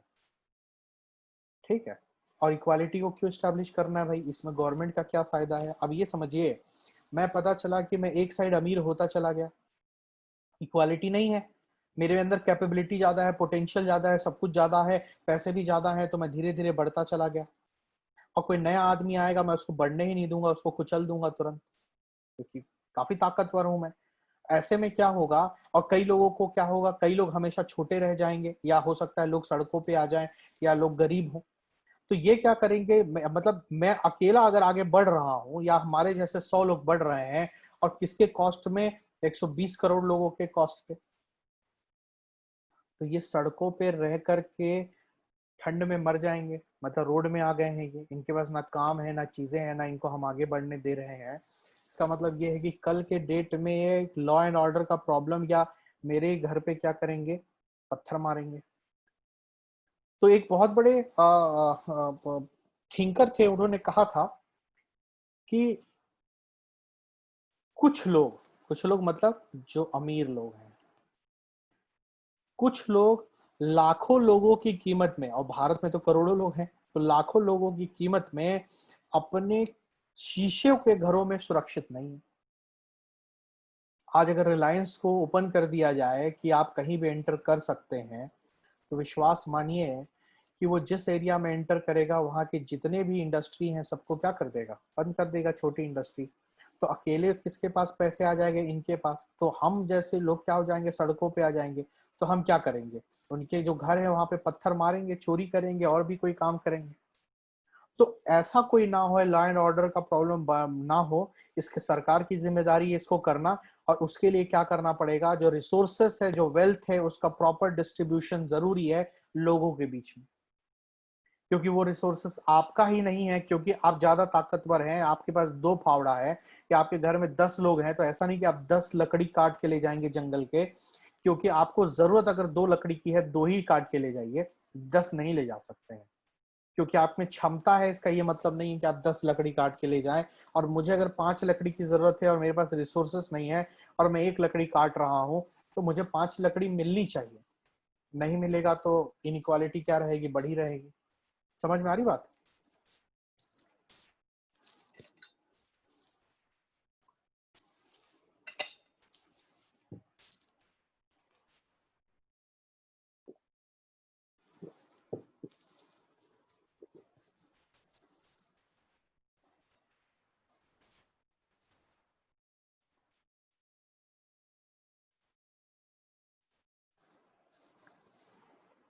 ठीक है, तो मैं समझता हूं कि अ, आपका जवाब मिल गया होगा। Yes sir. ठीक है,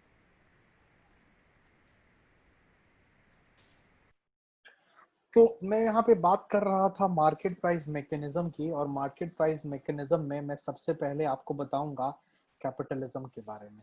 ठीक है, क्योंकि यहाँ पे हर एक टर्म को हमने क्लियर कर लिया है, कैपिटलिज्म को हमको समझने की जरूरत है। याद रखिएगा, कैपिटलिज्म एक सोच है, एक विचारधारा है। ठीक है, जो लोग ये सोचते हैं कि ज्यादा से ज्यादा डिमांड होनी चाहिए, ज्यादा से ज्यादा हम सामान बेचें और ज्यादा से ज्यादा उसका प्रोडक्शन हो, ज्यादा से ज्यादा अर्थव्यवस्था बढ़े, और इन्हीं सब चीजों में क्या है, ये जुड़ा हुआ रहता है। लेकिन इस विचारधारा में एक चीज हमेशा याद रखिएगा, एक और बात, कोई भी देश पूरी तरीके से कैपिटलिस्ट या पूरी तरीके से सोशलिस्ट नहीं होता है। ऐसा मत समझिए 100% मतलब अमेरिका में क्या है, कैपिटलिज्म है, नहीं। अगर एक स्केल की बात करें और जीरो में कर दूं, तो ये कैपिटलिज्म जो है वो यहाँ पे है, तो अमेरिका कहीं यहाँ पे होगा और भारत कहीं यहाँ पे होगा, और हो सकता है चाइना कहीं यहाँ पे हो। इसका मतलब क्या है, चाइना में भी कैपिटलिज्म है और अमेरिका में भी सोशलिज्म है। तो प्योर 100% प्योर आइडियोलॉजी जो उसकी थ्योरी होती है, उसके हिसाब से चीजें नहीं चलती हैं प्रैक्टिस में। ठीक है, कहीं किसी का झुकाव कैपिटलिज्म की ओर ज्यादा होता है और किसी का झुकाव सोशलिज्म की ओर क्या होता है, ज्यादा होता है।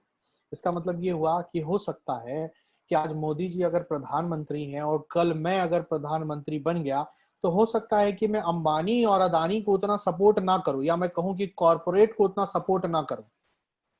मैं कहूं कि सबको, जो भी एंटरप्रेन्योर बनना चाहता है, उन सबको हम बराबर क्या करेंगे, सपोर्ट करेंगे, और बल्कि मौका देंगे कि और भी एंटरप्रेन्योर क्या हो सके, आ सके। लेकिन इसका यह मतलब नहीं हुआ है कि मैं 100% मैं सोशलिस्ट बन गया, यार मैं लोगों के लिए 100% क्या करूंगा, काम कर रहा हूँ इनके कॉस्ट पे, क्योंकि मुझे भी पैसे चाहिए ताकि मैं इनका काम कर सकूं। लेकिन मैं ज्यादा से ज्यादा एंटरप्रेन्योर बनाना चाहता हूं। तो किसी का झुकाव कैपिटलिज्म की ओर ज्यादा हो सकता है और किसी का झुकाव समाजवाद की ओर क्या हो सकता है, ज्यादा हो सकता है। लेकिन as a theory, as a ideology की अगर हम लोग बात करें, तो पूंजीवाद होता क्या है। मैं हमेशा इस बात को कहता हूं, 4 सवाल आपके सामने हैं, क्या, हु कौन, whom किसके लिए, और चौथा हाउ। ठीक, अगर कोई इस चीज का जवाब, मतलब क्या प्रोडक्शन होगा, कौन करेगा, किसके लिए किया जाएगा और कैसे किया जाएगा, मतलब मान लेते हैं एक कार बनाया जाएगा, ठीक है, क्या प्रोडक्शन होगा, कौन डिसाइड किया, मैंने डिसाइड किया, मतलब मैंने डिसाइड किया कि मैं एक कार की कंपनी खोलना चाहता हूं। कौन करेगा प्रोडक्शन, क्या बनाना चाहता हूं कार, कौन करेगा, मैं खुद करना चाहता हूं।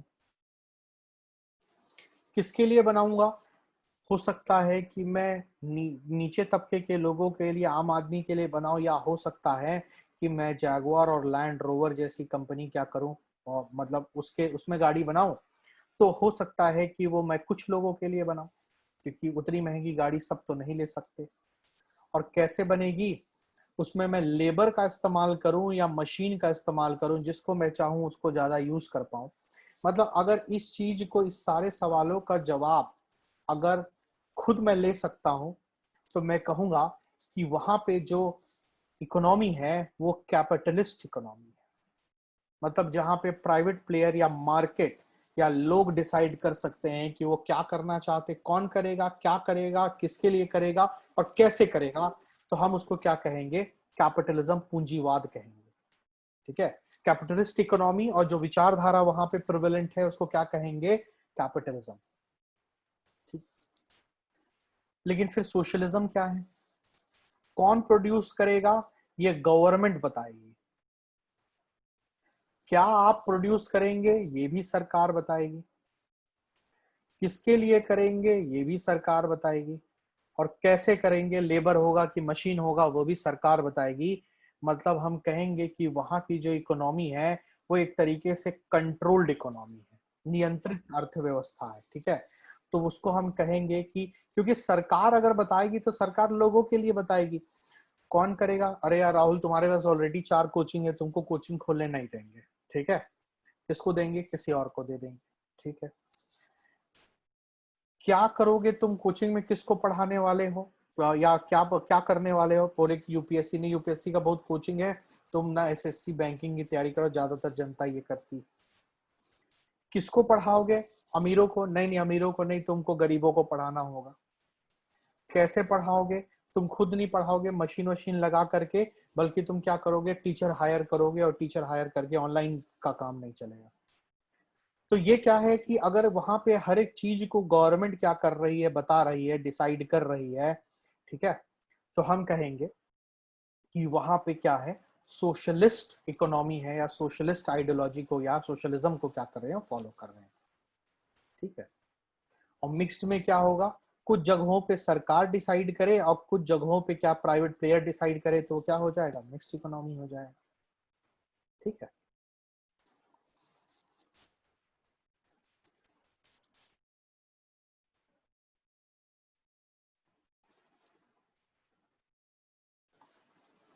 तो अब हम लोगों को मार्केट प्राइस मैकेनिज्म क्या हो गया है समझ में आ गया है। ठीक है, कैपिटलिज्म एज आइडियोलॉजी भी हम लोग समझ चुके हैं। अब दूसरा जो है वो क्या होता है, मैकेनिज्म की बात कर रहे थे, दूसरा जो मैकेनिज्म है वो क्या है, एडमिनिस्टर्ड प्राइस मैकेनिज्म। ठीक, इसका मतलब ये हुआ कि method of decision making is not based on free bargaining between buyers and seller, but it is controlled. आप एनसीईआरटी पढ़िएगा, सेकेंड यूनिट पढ़िएगा, उसमें आपने स्कूल में भी सुना होगा आपने, 1991 से पहले, प्री 1991, उससे पहले भारत में जब आप कहेंगे एलपीजी रिफॉर्म्स नहीं हुआ था। एलपीजी का मतलब क्या होता है, लिबरलाइजेशन, प्राइवेटाइजेशन, ग्लोबलाइजेशन। समझाऊंगा क्या होता है ये, लेकिन 1991 से पहले जो एरा था वो कंट्रोल्ड इकोनॉमी वाला क्या था, एरा था। इसका मतलब ये हुआ, उस समय एक ही टेलीकॉम सब्सक्राइबर सर्विस प्रोवाइडर था, वो कौन था, बीएसएनएल। उस समय एक ही कार कंपनी थी, हिंदुस्तान मोटर्स। उस समय आप देखिएगा कि एक ही शूज की कंपनी थी जो थी बाटा। तो ये क्या बताता है, एक तरीके से मोनोपोली को बताता है, या बताता है कि यही कंपनी इसमें क्या कर सकती है, काम कर सकती है, और आपको परमिशन लेना पड़ता था। मतलब इसको बोला जाता था लाइसेंस राज या कोटा राज। इसका क्या मतलब होता है? मतलब आपको मान लेते हैं कि आपको कोचिंग खोलना है, तो कोचिंग खोलने के लिए आपको क्या करना पड़ेगा, लाइसेंस लेना पड़ेगा कि आप क्या कोचिंग खोलना, लाइसेंस लो। ले लिया। फिर उन्होंने कहा कि कोचिंग खोल रहे हो तो सिर्फ 50 लोगों को पढ़ा सकते हो, मतलब कोटा फिक्स कर दिया। इसलिए आप देखिएगा कि उस समय सरकार ब्रेड जैसी चीज, मॉडर्न ब्रेड जैसी चीज बनाती थी, और सुई से लेकर हेलीकॉप्टर तक सरकार का ही क्या था, इंटरवेंशन, सरकार ही काम करती थी हर जगह।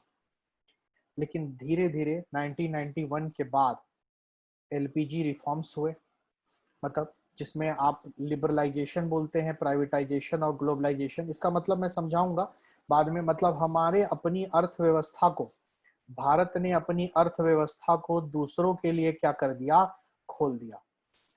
मतलब दूसरे देशों से हमने रिलेशन बनाना क्या कर दिया, शुरू कर दिया। आप कहेंगे तो सर पहले भी तो रशिया के साथ रिलेशन था, फिर इसमें नया क्या है? ऐसा नहीं है। होता क्या है, ऐसे आप बोलिएगा तो हमारा भारत का तो रिलेशन मतलब 5000 साल पहले से ही है। लेकिन जो पहले रिलेशन था और अब जो रिलेशन है, जिसको आपने ग्लोबलाइजेशन का नाम दिया है, उसमें जो सबसे बड़ा डिफरेंस वो है स्केल का। उस समय आपके पास जहाज होता था, कुछ सामान आप ले जा सकते थे, लेकिन आज आप अनलिमिटेड हो गया है। अनलिमिटेड चीजों का क्या कर सकते हैं, ट्रांजैक्शन कर सकते हैं, जो मॉडर्न एरा में जिसको ग्लोबलाइजेशन का नाम दिया गया।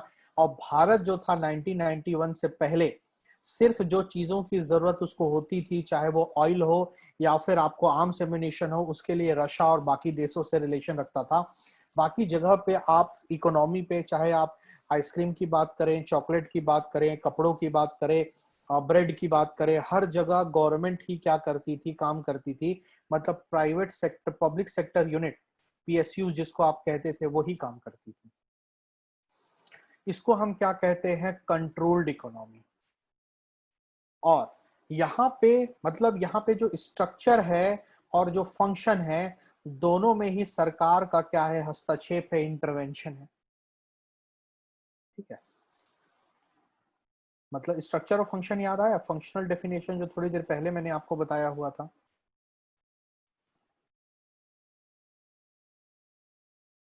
ये देखिए, यहाँ पे फंक्शनल स्ट्रक्चर में मैंने आपको बताया था क्या, basic, fundamental, strategic, non strategic, supplementary. हर जगह पे क्या था, सरकार का ही कंट्रोल था उस समय। ठीक है,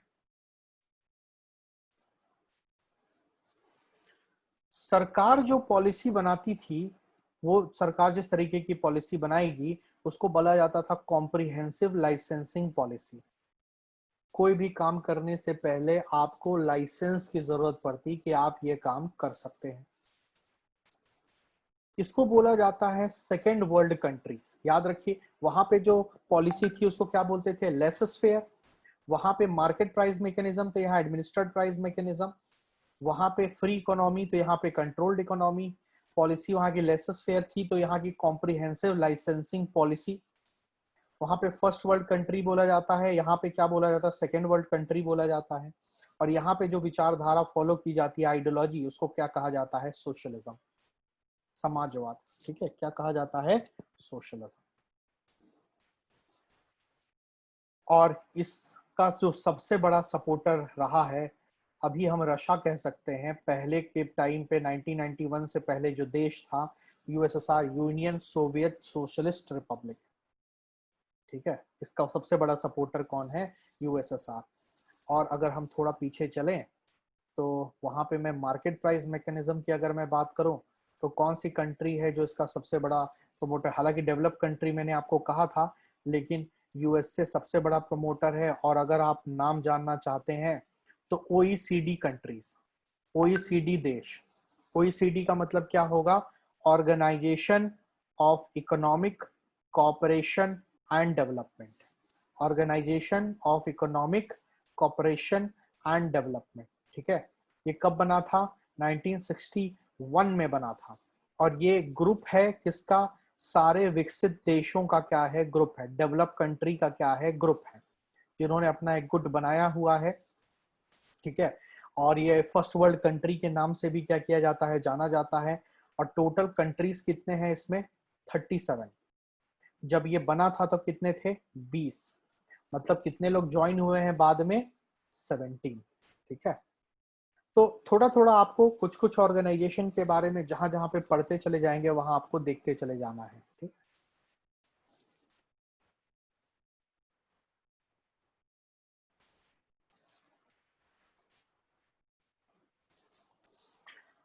तीसरी जो टाइप की मैकेनिज्म होती है उसको कहते हैं मिक्स्ड प्राइस मैकेनिज्म। यहाँ पे क्या होता है कि इकोनॉमी फ्री तो होती है, लेकिन साथ ही साथ स्ट्रेटेजिक एरिया में गवर्नमेंट का आपको कंट्रोल देखने को क्या होगा? मिलेगा। इसलिए मैंने क्या कहा इसमें? Free economy with strategic control. वहां पे क्या था? Free economy. दूसरे में क्या था? Controlled economy. और तीसरा क्या है? Free economy but with strategic control. अब हमारा वो जो सिस्टम वाला फंक्शन वाला याद होगा अगर आपको फंक्शन, और उसमें मैंने कहा था बेसिक, सप्लीमेंट्री, उसमें भी स्ट्रेटेजिक और नॉन स्ट्रेटेजिक। अब यहाँ पे आपको भारत दिखाई देगा अच्छे से। ठीक है,